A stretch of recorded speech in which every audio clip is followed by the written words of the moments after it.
Highclere is probably the most important character in the show. It's absolutely exquisite. When you come up that driveway, it literally takes your breath away. It's a wonderful house. It's a statement about Victorian confidence.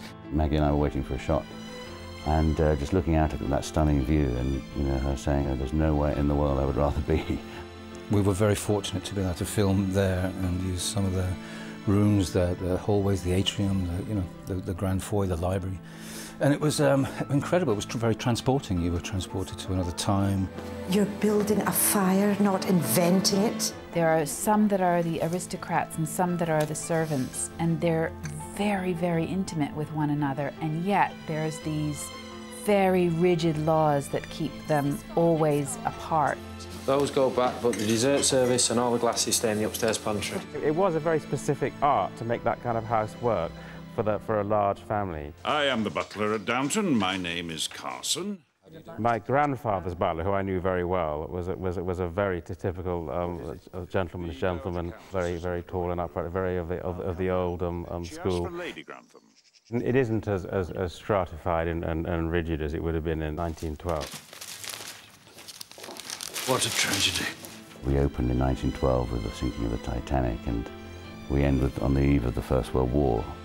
What I loved about filming there was that even though it's a castle, it feels like a home. It's a working home. Lord and Lady Carnarvon had to sort of tiptoe around our dust sheets while we were filming. It must have been a nightmare for them.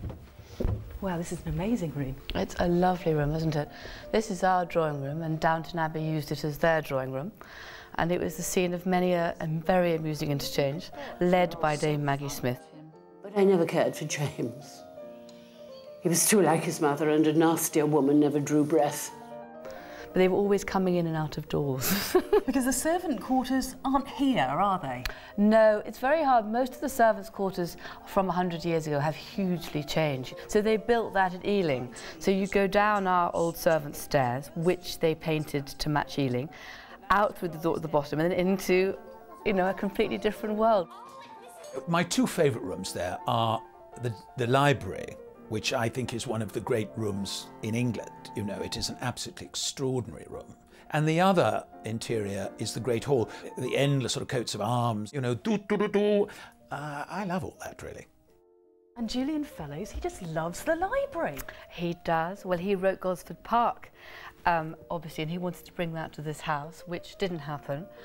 And I'm just completely thrilled. He's written something amazing and original, and he's brought that here.